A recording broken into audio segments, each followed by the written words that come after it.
क्या होगा जब किसानों को उनकी मेहनत का सही मूल्य ना मिले? अगर अनाज उगाने वाला ही गरीबी में हो तो हमारी थाली कितनी महंगी होगी। कृषि सिर्फ भोजन नहीं बल्कि करोड़ों किसानों की आजीविका का सवाल है। क्या हमारी कृषि मूल्य नीति इसे सुरक्षित कर रही है? चलिए आज की वीडियो में जानते हैं इसके बारे में। तो आज हमारा टॉपिक है कृषि मूल्य नीति। कृषि मूल्य नीति, एग्रीकल्चरल प्राइस पॉलिसी। तो ये हमारे मेंस एमपीएससी मेंस के सिलेबस का एक टॉपिक है जिसको आज हम लोग देखेंगे। चलिए कृषि मूल्य नीति के बारे में पढ़ते हैं कि कृषि मूल्य नीति क्या है। ठीक है, तो सरकार के द्वारा किसानों को उनकी फसलों का उचित मूल्य दिलाने और कृषि बाजार को स्थिर करने के लिए बनाई गई एक महत्वपूर्ण नीति कृषि मूल्य नीति कहलाती है। इस टॉपिक में हम लोग कौन कौन सी चीजें पढ़ेंगे ये थोड़ा सा हम लोग देख लेते हैं।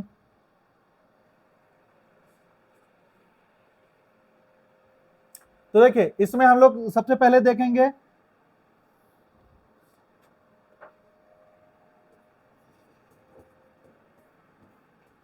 कृषि मूल्य नीति।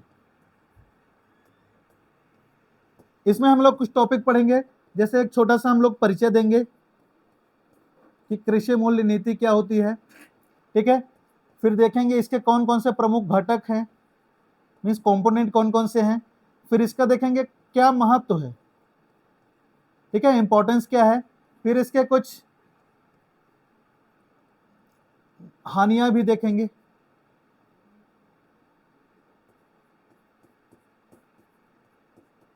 और फिर लास्ट में एक छोटा सा निष्कर्ष लिखेंगे। इससे क्या होगा कि हमारा एक पूरा का पूरा टॉपिक कवर हो जाएगा।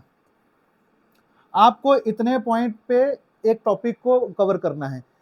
ठीक है, तो परिचय जैसा कि हम लोग ने देख लिया कि इसका बाजार को स्थिर करने के लिए तथा किसानों को उनकी उपज का उचित मूल्य दिलाने के लिए ये नीति लाई गई है।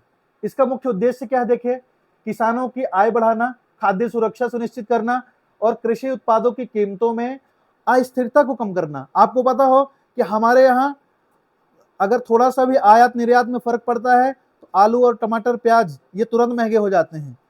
ठीक है, मुद्रास्फीति बहुत ज्यादा, खाद्य मुद्रास्फीति बहुत ज्यादा सेंसिटिव होती है। तो चलिए इसमें हम लोग आगे देखते हैं कि इसके कौन कुछ मुख्य घटक देखते हैं, प्रमुख तत्व कौन कौन से हैं।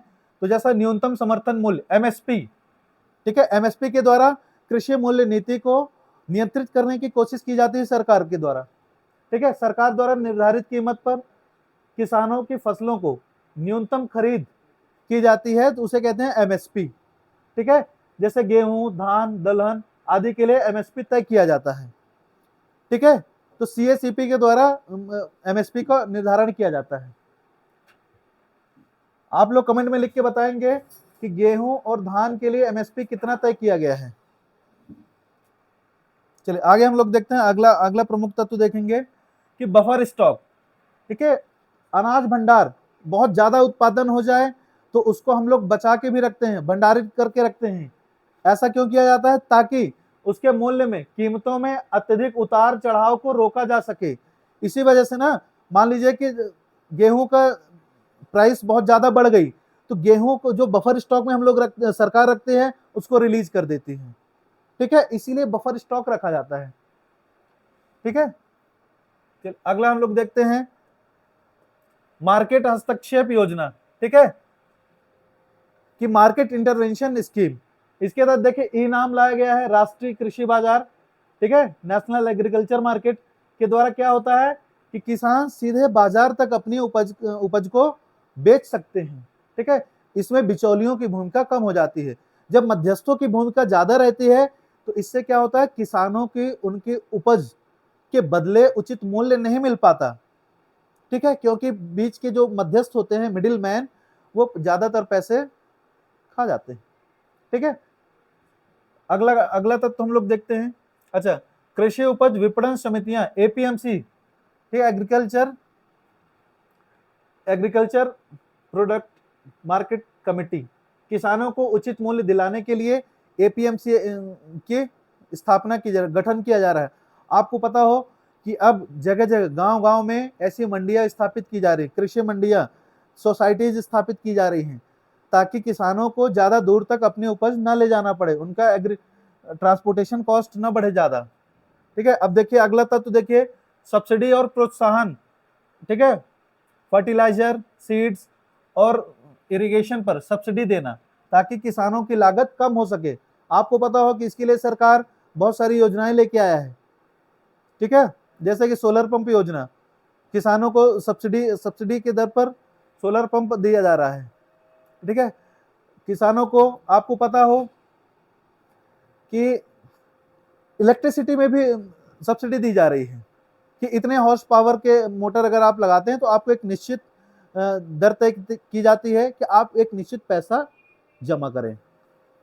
ठीक है, निर्यात एवं आयात नीति की बात करते हैं। यदि आवश्यक हो तो सरकार कृषि उत्पादों के निर्यात और आयात को नियंत्रित कर किसानों और उपभोक्ताओं के हितों की रक्षा करती है। ठीक है, फिर अगला महत्व हम लोग देखते हैं, इसका महत्व क्या है। एक और प्रमुख तत्व है बाजार हस्तक्षेप योजना। ठीक है, मार्केट इंटरवेंशन स्कीम। जब किसी फसल की कीमत बहुत कम हो जाती है तो सरकार किसानों से सीधी खरीद कर उन्हें नुकसान से बचाती है। ठीक है, तो मार्केट में डायरेक्ट इंटरवेंशन करती है गवर्नमेंट इसके तहत। ठीक है, अगली बात करते हैं इसका क्या महत्व है।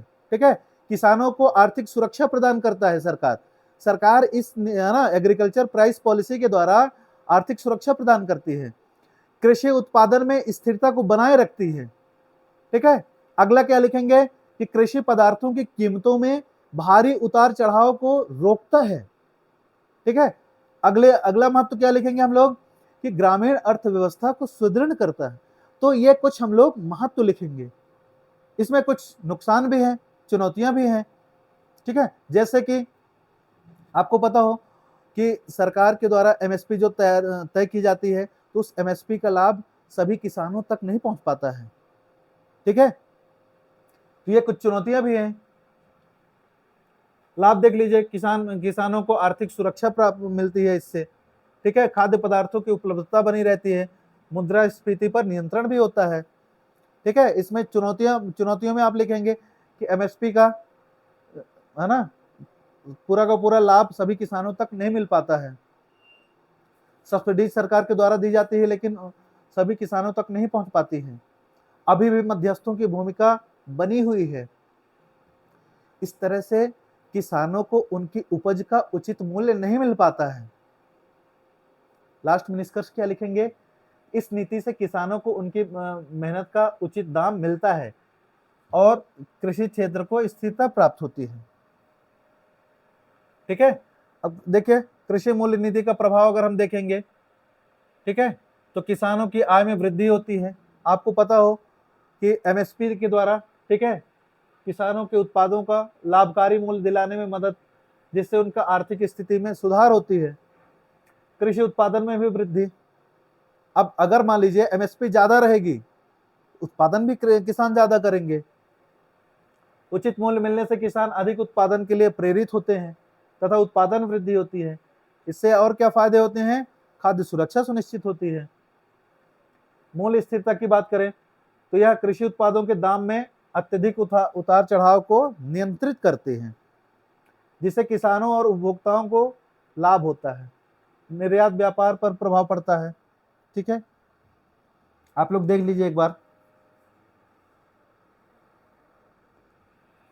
भंडारण और वितरण प्रणाली पर प्रभाव पड़ता है। सरकार मूल्य स्थिरीकरण के लिए भंडारण और सार्वजनिक वितरण प्रणाली पीडीएस को मजबूत करती है, जिससे आवश्यक खाद्य वस्तुएं गरीब और मध्यम वर्ग के लिए सुलभ होती हैं। आपको पता हो पीडीएस के माध्यम से सरकार गरीबों तक अनाज पहुंचाती है। ठीक है, आपको पता हो कि गरीब कल्याण योजना के तहत फ्री में अनाज मिलता है सर लोगों को। उपभोक्ताओं पर प्रभाव क्या पड़ता है, यदि सरकार किसानों को ऊंचे दाम देती है तो इससे कृषि उत्पादों के खुदरा मूल्य में वृद्धि हो सकती है, जिससे क्या होगा कि उपभोक्ताओं पर महंगाई का दबाव बढ़ सकता है। तो ये उपभोक्ताओं को पर क्या प्रभाव पड़ा है, ये है। ठीक है, नवाचार एवं तकनीकी सुधार होगा। ठीक है, जब किसानों को उनकी उपज का सही मूल्य मिलता है तो वो कृषि में नई तकनीकें एवं नवाचार को अपनाने के लिए क्या होते हैं, प्रोत्साहित होते हैं। ये बताइए, जब किसान के पास पर्याप्त पैसे रहेंगे तो नई तकनीक को यूज करेगा, ड्रोन खरीदेगा। ठीक है। तो इस तरह से क्या होता है, नवाचार एवं तकनीकी सुधार भी होता है। अब कुछ नकारात्मक प्रभाव देखते हैं कि सरकारी व्यय में वृद्धि होगी। जब ये बताइए कि एमएसपी ज्यादा मिलेगी, सरकार देगी तो अपने उसका राजकोषीय घाटा बढ़ेगा ना, ठीक है। और अन्य सहायता उपायों के कारण सरकार पर भारी वित्तीय बोझ उठाना पड़ता है। बिचौलियों पर क्या प्रभाव पड़ेगा? कुछ मामलों में बिचौलिए किसान और उपभोक्ताओं के बीच अधिक लाभ कमाने के लिए बाजार में कृत्रिम संकट पैदा कर सकते हैं। ये बताइए कि प्याज का अतिरिक्त स्टॉक कर लेते हैं। बिचौलिए क्या करते हैं, प्याज है, आलू है, इनका स्टॉक कर लेते हैं। तो जैसे स्टॉक किए तो डिमांड तो बनी रहती है और सप्लाई नहीं हो पाती। इससे क्या होता है कि उसकी कीमत में वृद्धि हो जाती है। तो आजकल देखिए बिचौलियों का प्रभाव बहुत ज्यादा बढ़ गया है। वो जब चाहें तब जिस चीज का चाहें उसका रेट बढ़ा दें और जिसका चाहें उसका रेट घटा दें। अनाज भंडारण की समस्या रहती है। यदि सरकार अधिक मात्रा में अनाज खरीद लेती है तो उसके पास भंडारण की समस्या हो जाती है। समझ रहे हैं ना?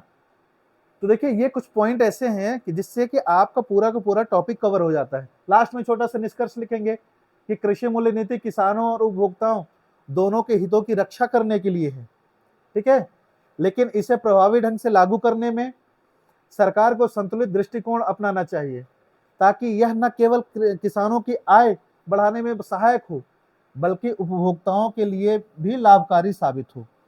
तो एक तरह से देखिए हम लोग एक संतुलित निष्कर्ष लिख लिए। तो अगर आप लोग चाहें तो इसके स्क्रीनशॉट भी ले सकते हैं।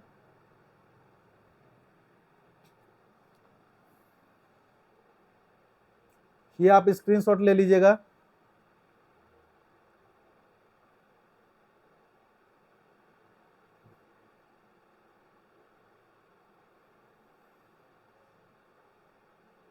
और इस तरह से आप लोग पूरा का पूरा टॉपिक कवर करेंगे, ठीक है। नोट्स बनाते चलिए।